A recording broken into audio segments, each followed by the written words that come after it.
So, back in 2006, Pope Benedict XVI gives an academic lecture at Germany's University of Regensburg. Now, this was a dense philosophical talk that really should have been forgotten by the next day. But it wasn't. Instead, it ignited a global firestorm. So today, we're going to unpack exactly why. It all kicked off with this one single, absolutely explosive line. Now, to be clear, the Pope was quoting a 14th century Byzantine emperor. He even pointed out himself how, startlingly brusque the words were. But none of that context seemed to matter. This one sentence, ripped out of context, well, that's all the world heard. And that really is the central question, isn't it? How on earth did a quote from a medieval emperor buried inside a dense academic lecture lead to a global uproar? I mean, we're talking protests, diplomatic crises, the works. The real answer is way more complex and honestly way more interesting than any of the headlines let on. Okay, so the reaction was immediate, and it was global. Protests were erupting all over the place. Diplomatic crises were flaring up. And this one quote, seen as a direct attack on Islam, just dominated the headlines. It completely buried the actual point of the speech. So to figure out what Benedict was really getting at, we have to rewind, not to the quote, but to the setting. You see, to get the speech, you have to get the speaker. And in that moment, he wasn't just speaking as the Pope. He was really Professor Joseph Ratzinger, an academic, returning to his old stomping grounds, the university where he used to teach. The context here is absolutely everything. He's at the University of Regensburg, where he'd taught for years. He's not speaking as the Pope, issuing some kind of official doctrine. No, he's speaking as a German professor giving a lecture to other academics. And his goal? Oh, it was ambitious, all right. He was trying to tackle nothing less than the entire history of Western thought and how it relates to faith.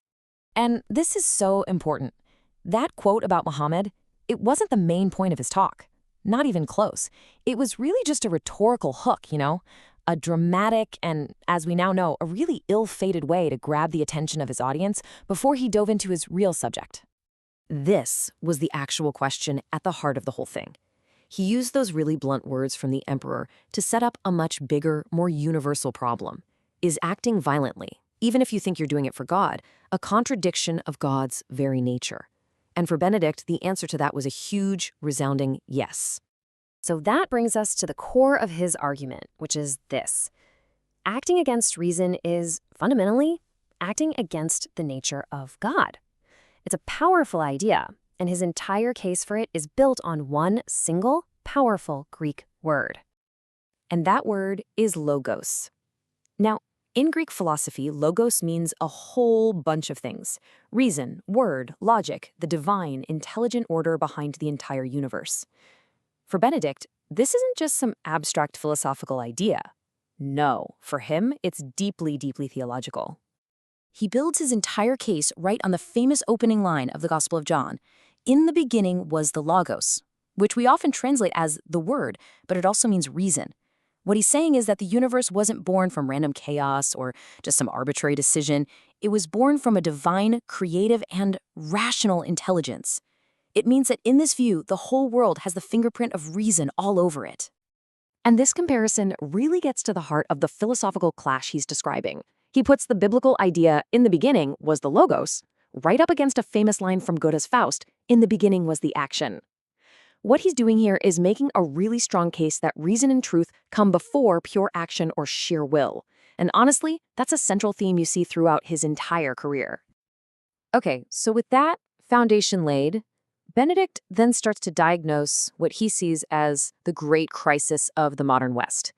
He says there's been this long, slow divorce between faith and reason, and he even has a name for this process, de-Hellenization.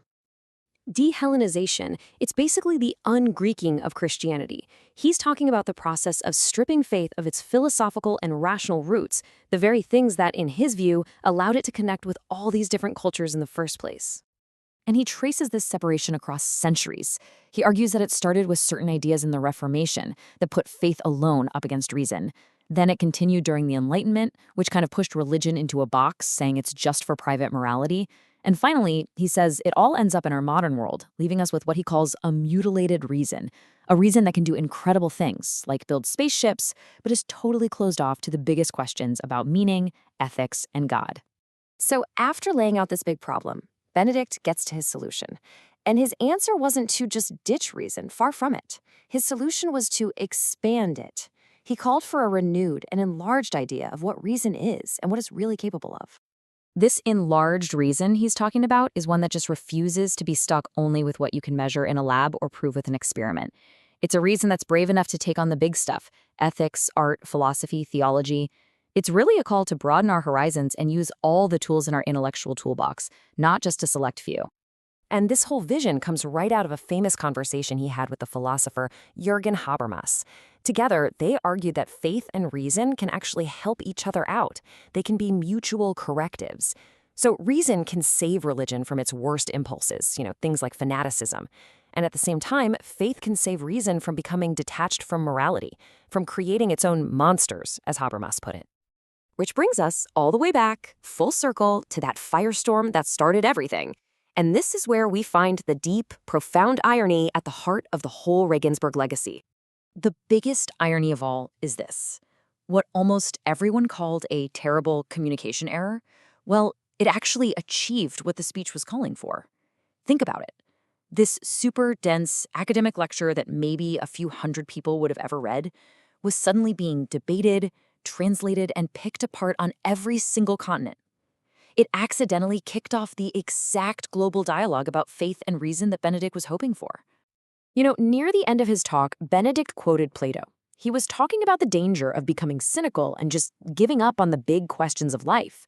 If we do that, Plato warned, we suffer a great loss.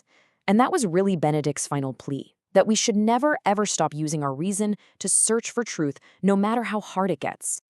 And so we're left with this question, one that feels more relevant today than ever before. In a world that feels so torn between a really aggressive secularism on one side and a rigid fundamentalism on the other, can faith and reason actually heal each other? Or is that divorce final? The debate that blew up out of Regensburg is still going on, and it's a conversation that every single one of us has a stake in.